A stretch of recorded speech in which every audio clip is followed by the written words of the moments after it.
Hey Space Watchers, and welcome back from Strasbourg. And I have to say welcome back because for me as an ISU alumni, it's always great to be back in campus here in Strasbourg. We are here at the ISU for a very special day. It is the opening of the new academic year, the new MScS MC.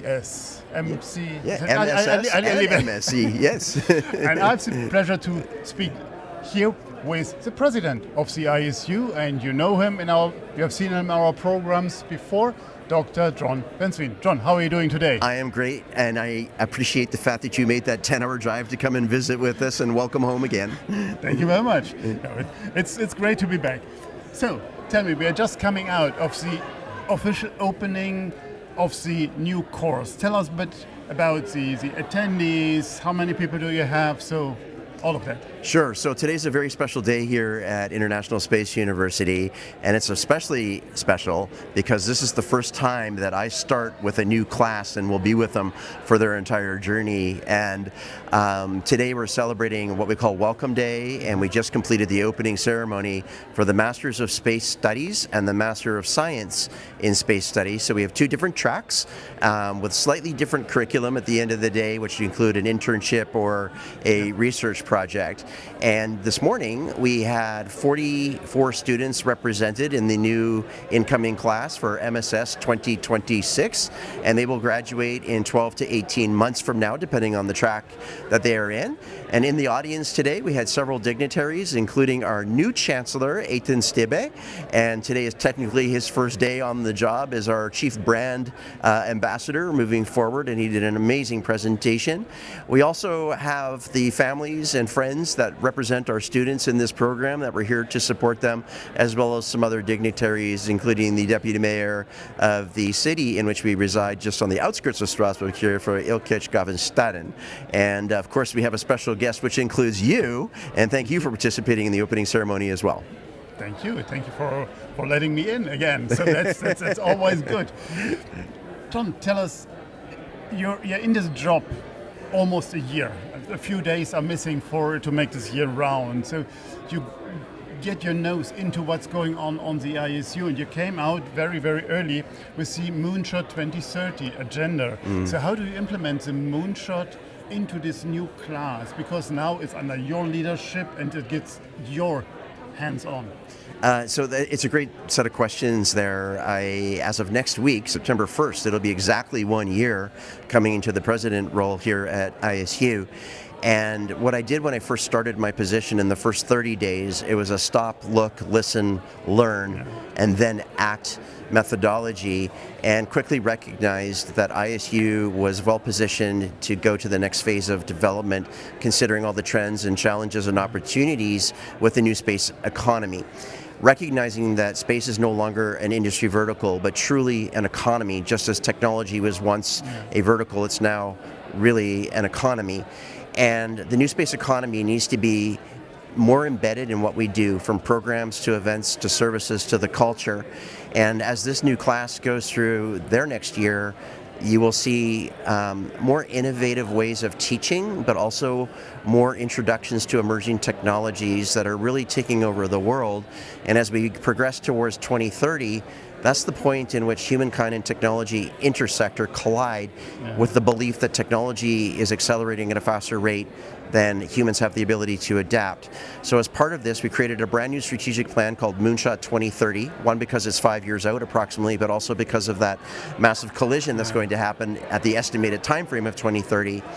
And our Moonshot strategy is really focused on taking a step back for a moment to think about who we are, what we do, and what we want to be when we grow up, and then reverse engineer the ultimate mission of the university so that we can achieve success short, medium, and long term. And we recognize that although we're global in nature, where we bring programs in and out of countries throughout the year, we also have to have a more permanent presence in different parts of the world. So the Moonshot strategic plan encompasses the ability for us to create what we call satellite campus operations in North America, expand in Europe, Latin America, Caribbean, Asia Pacific, Middle East, and Africa, and therefore the whole Earth is represented. And Central Campus is the mothership, if you will, and then we'll extend to a hub and spoke system where we create new programs that are relevant to more local and regional needs based upon the trends that are occurring. So we're developing those strategies as part of that trends, challenges, opportunities, and then strategies formula. And our students going through this program are already in space positions or they're entering space, but these are the future leaders of the new space economy. And we're so excited and honored to be able to help support and assist with that talent skills pipeline. I'm absolutely curious to see over the course of the next year also, so what are the new teaching methods? Maybe I get a chance to come back. But you talked about the background of the students, and they just introduced themselves briefly to the audience, and it was amazing to see from what space level they come already. I mean, there are PhDs among them. They're a heavy focus on biomedicine.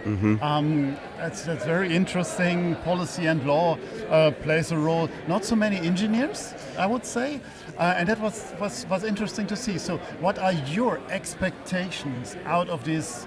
New generation of space leaders, as you call them. What's interesting is normally we get a lot of very technical people in the program, including a lot of engineers that walk out after they graduate with a different view. It's not just technical, it's truly that interdisciplinary approach to how you deal with challenges. So this class is unique but not unique. We always have diversity in terms of backgrounds and skill set, but this is a tremendous class in the sense of age range alone. It's an extremely diverse age range, from beginning a career to end of career, looking to reinvent themselves and everything in between, and they all bring something different to the table. I look at it's like a pizza, and everybody brings a little bit of a different ingredient to the pizza, and then they collide with each other to share in that knowledge. And I'm super excited, especially as they get into their team projects, where they're going to be solving global challenges related to space, and how those 3 I's that we are founded on, international, interdisciplinary, and intercultural, come together. And I should also note that today was also a piece of history in ISU's future, where we now formally, officially added a 4th I to the founding principles, which is innovation. And innovation means there are no rules, and you can't think within a box.